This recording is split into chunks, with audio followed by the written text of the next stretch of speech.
Hello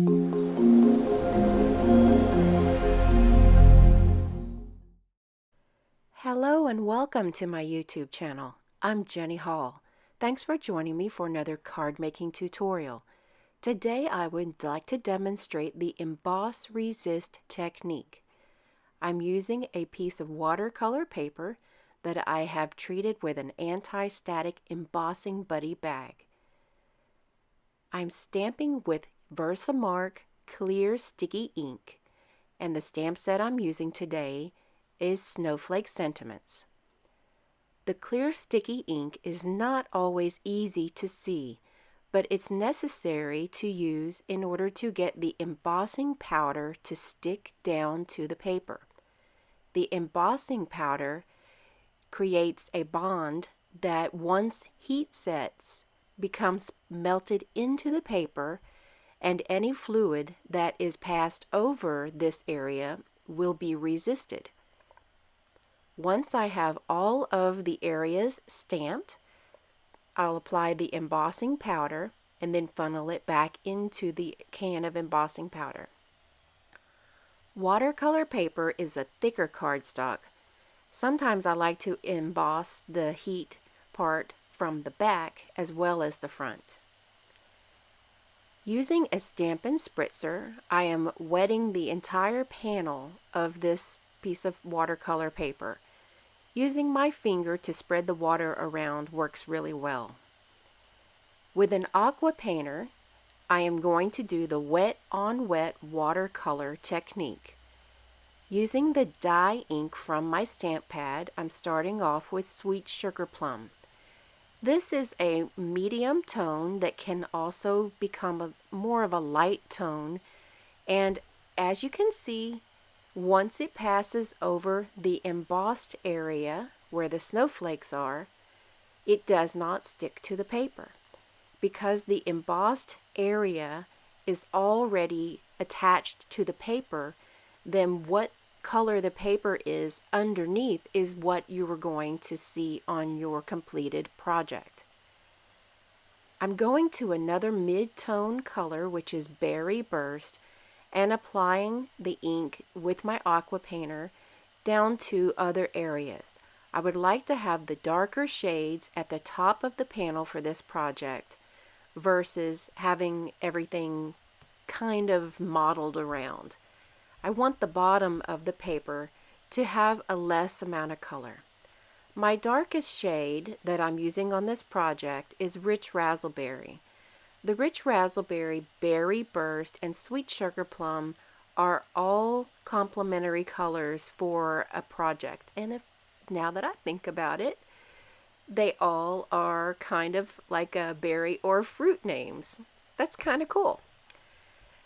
I'm using the aqua painter once it has been cleaned off on my paper towel to blend in more of a faded look from the dark areas down to the light. Once the panel is completely dry, and it must be completely dry, then I'm going to add more embossing on top of this. The Emboss Resist technique has already been completed, but now I'm going to work on my card project on what the finished product will look like. The purpose of the coffee filter is to catch that embossing powder and then be funneled back into the can. Watercolor paper can be a little bit stiff to work with. Tear and tape adhesive is perfect for me to be able to use to get it to stick down and stay flat. Watercolor paper in itself is very thick, but once it has had water apply, then you're not going to have a flat piece of watercolor paper again, especially once you apply heat to it. More tear and tape will hold this panel in place on my white card base. The layer is created from Rich Razzleberry. Using the Layering Squares framelits dies, I die cut a hole in the middle of a panel of Whisper White cardstock. I got it to be a rectangle by first cutting the square in one area and then putting it back through the Big Shot machine and moving the die down the panel until I got to the area that would create a rectangle.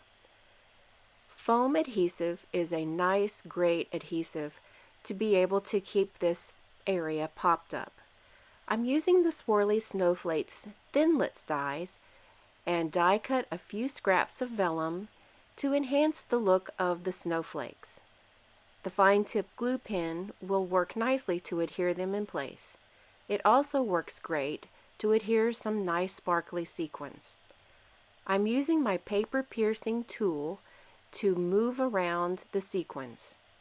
In case you can't see it, there is a glue dot on the end of my paper piercing tool, and that allows the sequin to stick to the glue dot, and I use my other hand to hold it in place while I pull it off. For the inside of the card, I'm using another stamp that is from the same stamp set and using that Sweet Sugar Plum ink to just get some falling snowflakes for the inside. It's a nice card to work in pinks, and it's not typical for a Christmas card to always be made with snowflakes in pink with some hints of gold, but I liked the way it turned out. I ended up making 4 different versions of the cards. You can see more details in my blog at jennystampsup.com. I'll have more detailed photographs there, and you can see that this Emboss Resist technique works great for making cards in different styles. All of the products I've used today are available in my online store right now. Thank you for choosing me as your online Stampin' Up! Demonstrator. If I can assist you in any of your projects, please reach out to me by email at jennystampsup@gmail.com and visit my webpage at jennystampsup.com.